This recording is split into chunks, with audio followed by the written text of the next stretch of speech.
countdown for blast-off. X minus 5, 4, 3, 2, X minus 1, fire.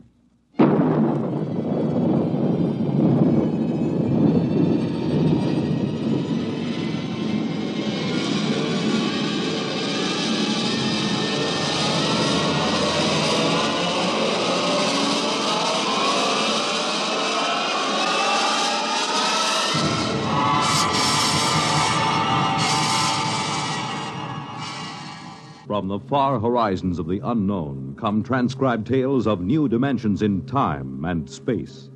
These are stories of the future, adventures in which you'll live in a million, could be years, on 1,000 maybe worlds.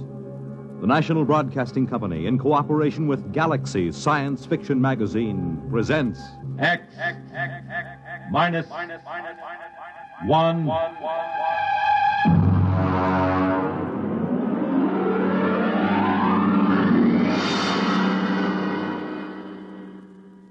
Tonight, Chain of Command by Stephen R.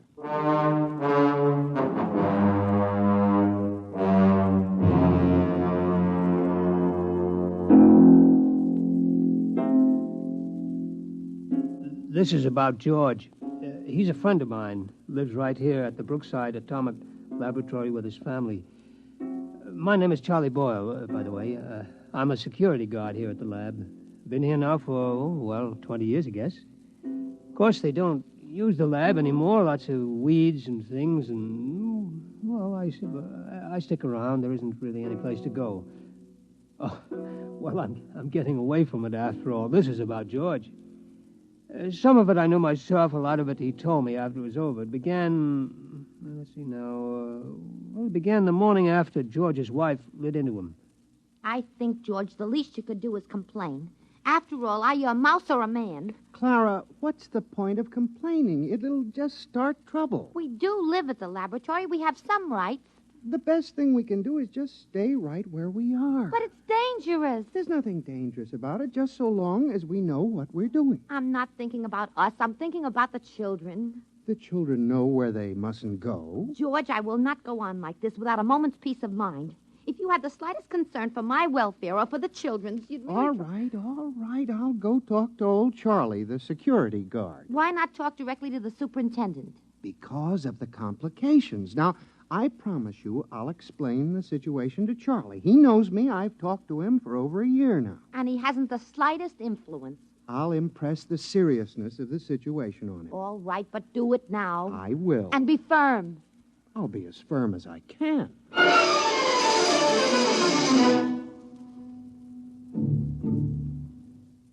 I was at my desk in the hallway. The place was deserted. I've always worked the night shift, except for my supervisor, Mr. Adams, who was in his office down the hall working late. I remember I was sort of dozing off when I heard George's voice in my ear. Charles. Charlie. It's me, George.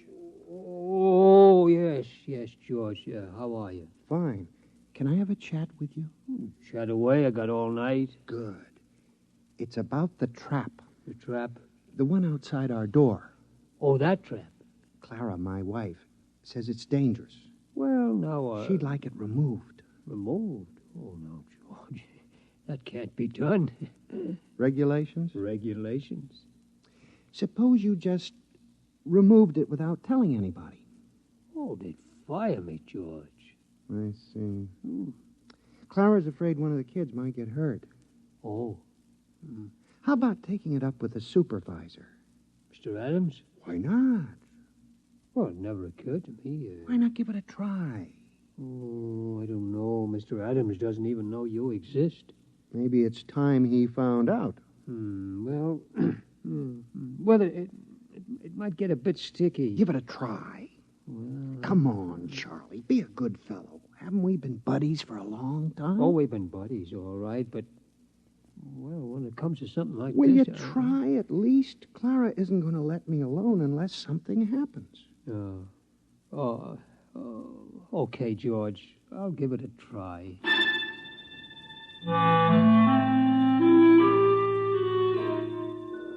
I straightened my tie and I brushed off my uniform real neat and I went into Mr. Adams' office. I could see the light under his door and I hear him on the phone, so I knew he was there. Edgar? Adams up at Brookside Lab. Uh-huh. How are things in Washington? No, nothing serious. Just want to have a fingerprint check on one of our scientists. Uh-huh. Yeah, number 7X4582. That's right. How's the missus? Ah, good. Now, excuse me a minute. Wait, somebody at the door. Come in. Oh, hello, Charlie. Mr. Adams. Edgar, can I call you back? Fine. Yeah, what is it, Charlie? Well, I'd like a word with you, Mr. Well, look, Adams. Charlie, I'm on the phone to Washington. Is it a security matter? Oh, in a way, Mr. Adams. Well, I don't know how to tell you, really. well, just tell me. Well, sir, there's a mouse named George down in room 412 who doesn't want the trap outside his door. Well, that's just too... What? A mouse in room 412. He objects to the trap. Look, Charlie, I'm busy. Is this a joke or something? Oh, well, I guess maybe it is. I mean, I like a good joke as well as the next fella, Charlie, but... Well, I mean, it's late and I got a lot of work to do. Do you mind...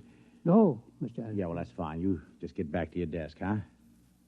Okay, Mr. Adams. And Charlie, Yes, sir, yes. next time one of the mice complains, tell him to come in here and speak to me himself. Yes, sir. Thanks. Edgar Adams here again. I'm sorry, one of the security guards playing a little joke on me. He came in to say one of the mice here at the lab is complaining about the trap outside his door.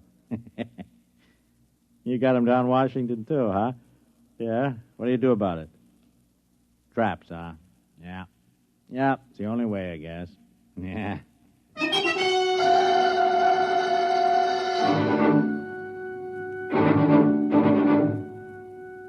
Well, I went back to my desk. George was there, waiting. I could tell by his expression that he knew the answer before he even asked me. No soap, huh, Charlie? No soap, George. I guess I'll have to tell Clara. Yeah, I'm sorry, George. What'd he say? Well, he said if you've got a complaint, see him yourself. He said that, huh? Yeah.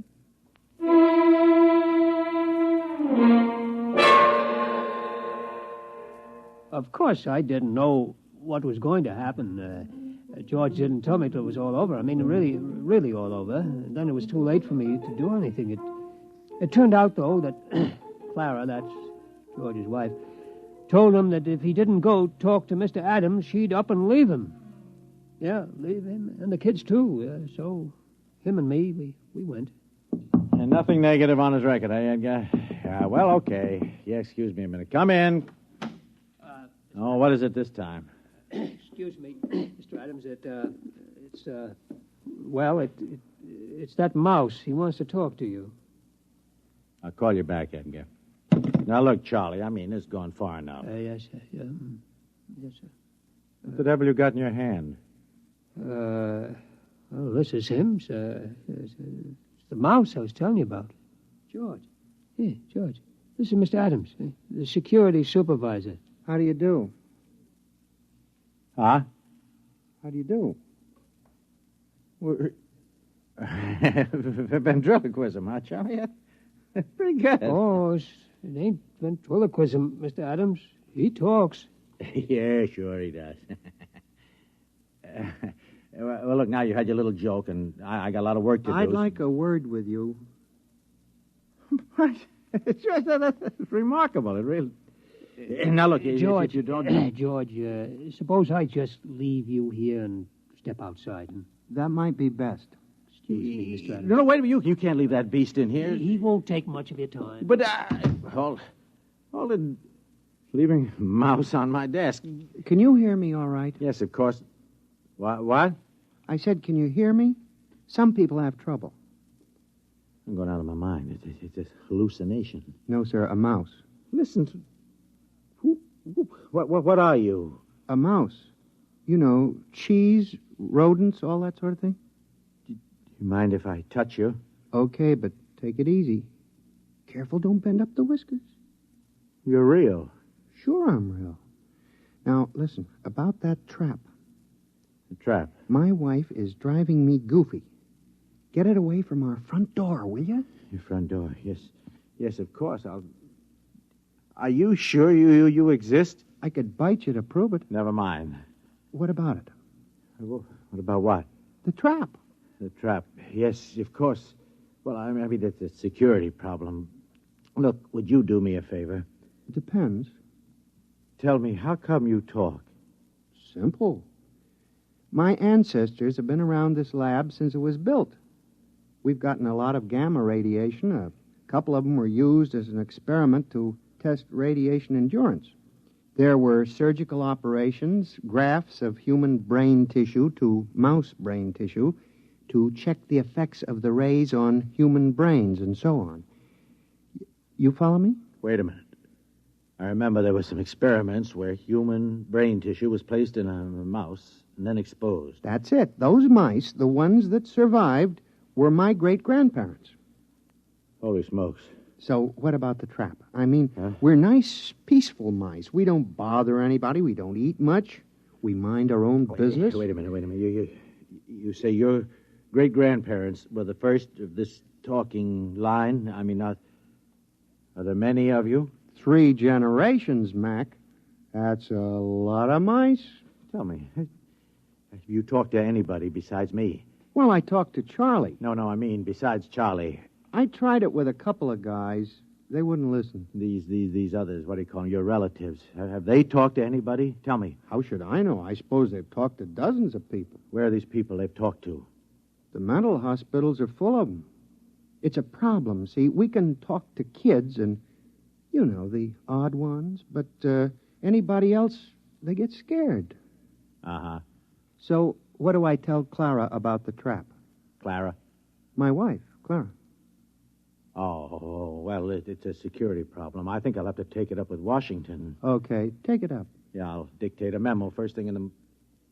No, I won't. They'll think I've flipped. Okay, I'll tell Clara. Now, wait a minute. Let me make a phone call. Sooner or later, this thing has got to be dealt with.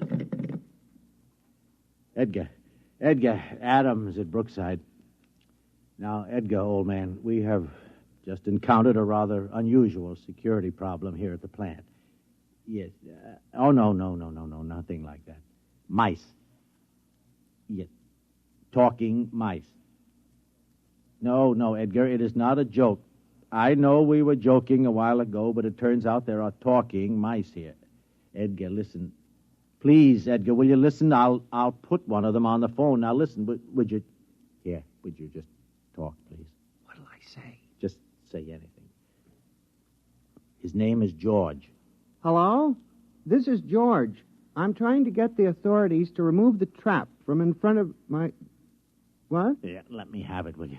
Edgar, listen, I am not kidding, and I have not gone mad. This is on the level. In my office at this moment, there is a mouse who talks. In this top-secret atomic laboratory, there are several hundred such mice, for all I know. Look, Edgar, you don't believe me, and I don't expect you to believe me. No, I don't want a vacation. Good night, Edgar. He doesn't believe me. We keep running into this all the time. George, are you really interested in doing something about that trap? Have you ever met my wife? Oh, of course you haven't. Wait a minute, I got it. I'm going to call for a top-level security conference at the Pentagon. George, will you come down there with me? Will you? We won't say a word. We'll just appear. Washington? First-class accommodations. We'll get you the best suite in town. Do you like cheese? Do I like cheese? Can you get provolone down there? Get what? Provolone. We'll get it. All the provolone you can eat. I've never traveled before. George, you'll love it. You'll love it. Chance to get away from the wife for a while, huh? What do you say, boy? You and me, huh? We'll live it up down there. Look, I know a couple of girls. I seem to recall they had mice in their pantry.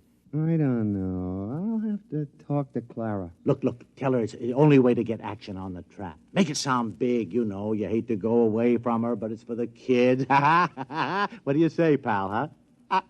Well, okay. Attaboy. Operator, get me chief of security at the Pentagon. Make it fast. This is an emergency.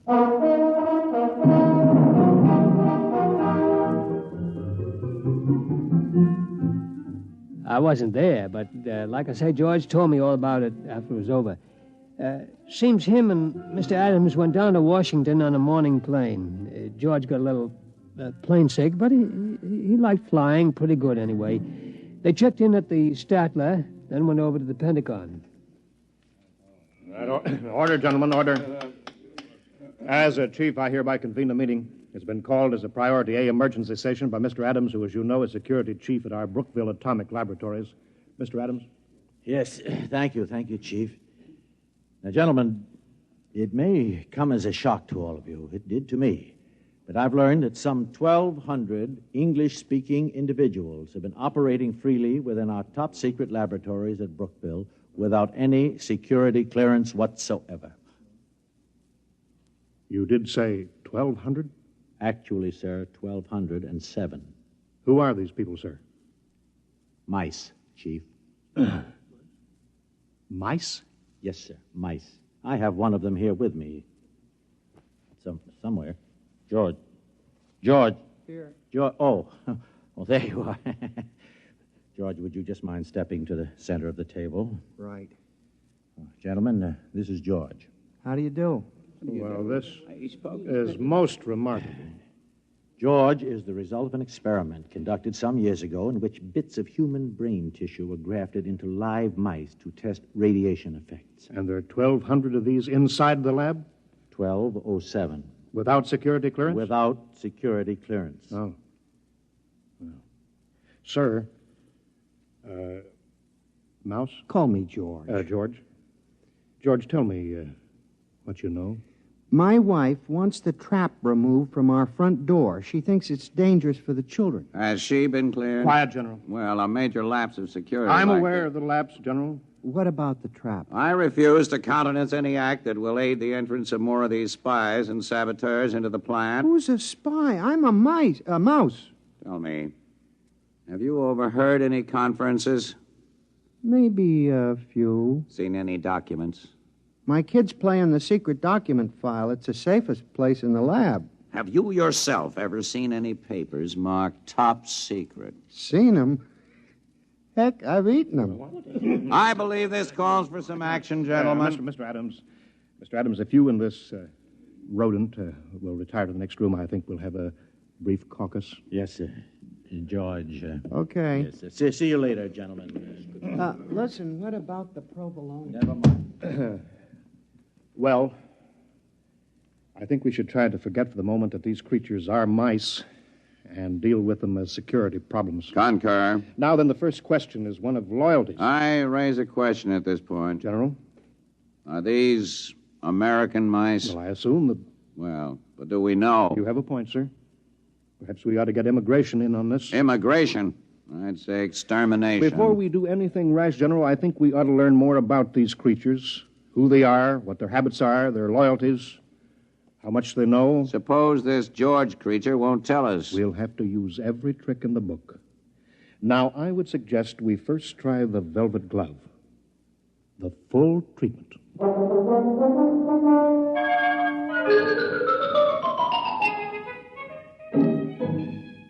George told me about the velvet glove later. He said he didn't really suspect anything at first, what with all the excitement of being in Washington and so on, but after a while he got wind of what they were doing.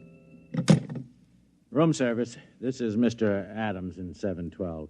Will you please send up a pound of Provolone. provolone, please? Cheese. Yes, and some more wine. Yes, fine. Right away, please. They'll have some more right away, George. Can't get enough of this stuff. Really delicious. George, have a little more wine. I don't mind if I do. This is the life, all right. It's a great town, isn't it, George? Stupendous. By the way, George, those documents you mentioned eating, do you remember what they said? Something about nuclear weapons. Listen, Adam, what about those girls you mentioned, the ones who had mice in their pantry? Oh, yes. How about giving them a call? Well, George, a little late, don't you think? Oh, the night's just beginning. All right, George, I'll give him a little call. 6. Yeah, my memory serves. Hello, Gail. My memory serves. Bob Adams. Hi, just down on a quick business trip. Uh-huh. How tricks, Gail? No, not a thing. By the way, did you still have mice? Mice. Yeah, but... You what? You exterminated... Oh, I see. Uh-huh.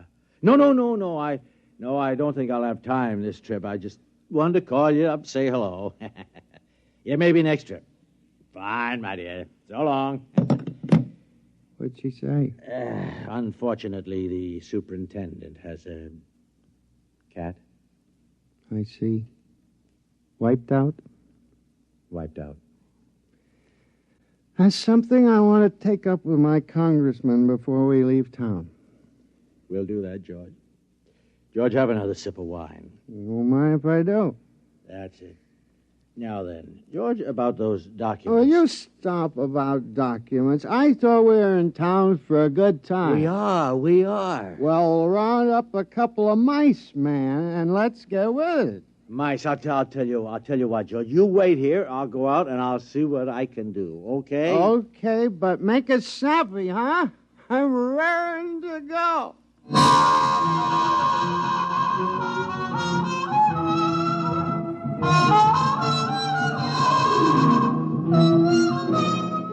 Next morning, Adams woke George and told him they were scheduled for another conference at the Pentagon. George, wake up, huh?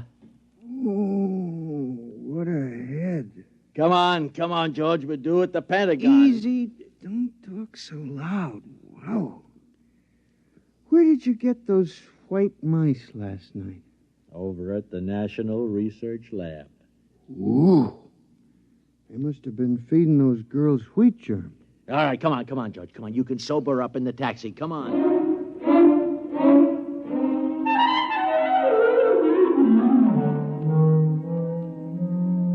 All right, George, we've been beating around the bush long enough. Who are you?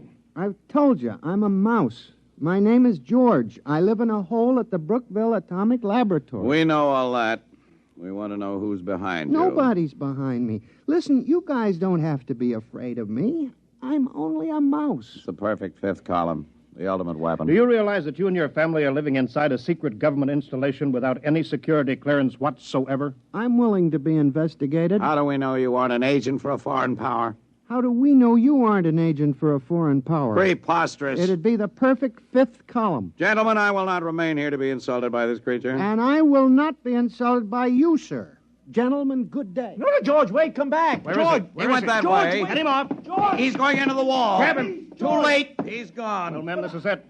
We'll have to decide on a course of action. We've got to recapture him. Look, I think the first thing to do is get a cat. He's too smart for a cat. Well, something's got to be done. Something's got to be done. After all, these creatures have access to every secret file in the country. Not to mention eavesdropping on our private lives. The thing that bothers me is, gentlemen, they multiply in another 3 generations. There will be some 12 billion talking mice, 6 times the human population of the Earth. It's no matter for fooling around. Kill or be killed, gentlemen. The problem there is how. We have reason to believe they're concentrated in Brookville. I say evacuate all humans and blow up the plant. Use the H-bomb if necessary. I'm afraid you're right, General. We must exterminate. I'll phone Strategic Air Command and alert them. SAC, please. Hello, Bill. This is Ed. Listen, fuel up a couple of big ones. No, nothing serious, but we may want to use them in the near future. Just stand by, that's all. I'll call chemical warfare, get the best information on exterminating rodents. Hello? Hello? That's funny. It's gone dead. Hello? Hello? Something is wrong here. Sounds almost as if the line had been cut. Adams, got an alarm for that mouse.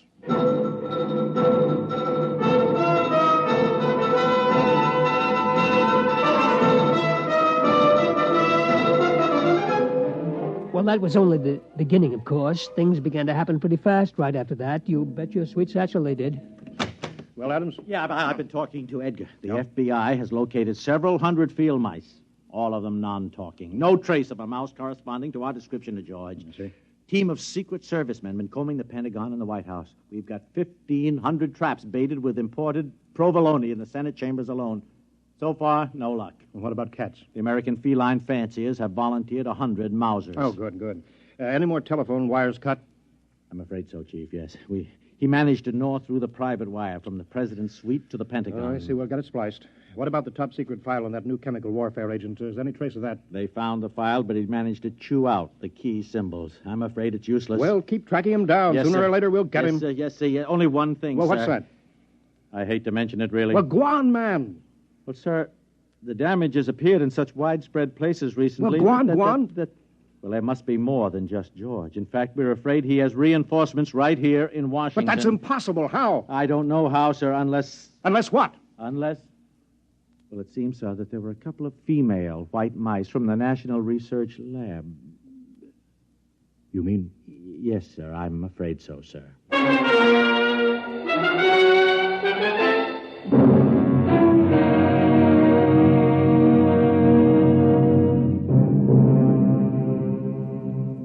I guess maybe you know the rest. Within a couple of weeks, every cable, telephone line, power line, every telegraph line in the United States had been cut.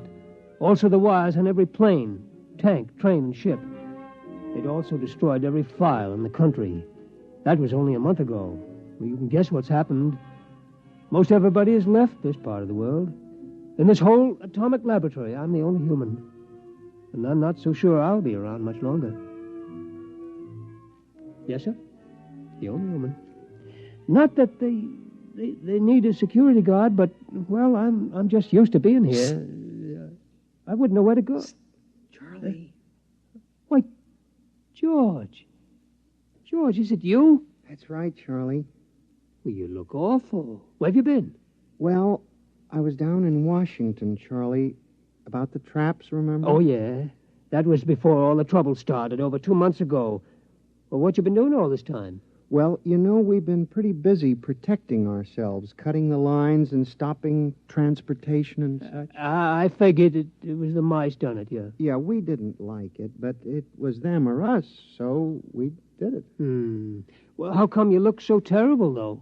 Well, we stopped the trains and the planes, you know, so, well, I had to walk back. That's one heck of a walk for a mouse.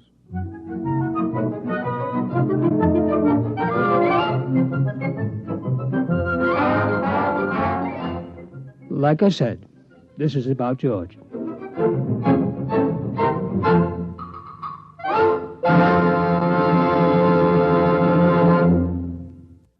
You have just heard X-1, presented by the National Broadcasting Company in cooperation with Galaxy Science Fiction Magazine. Your announcer, Fred Collins.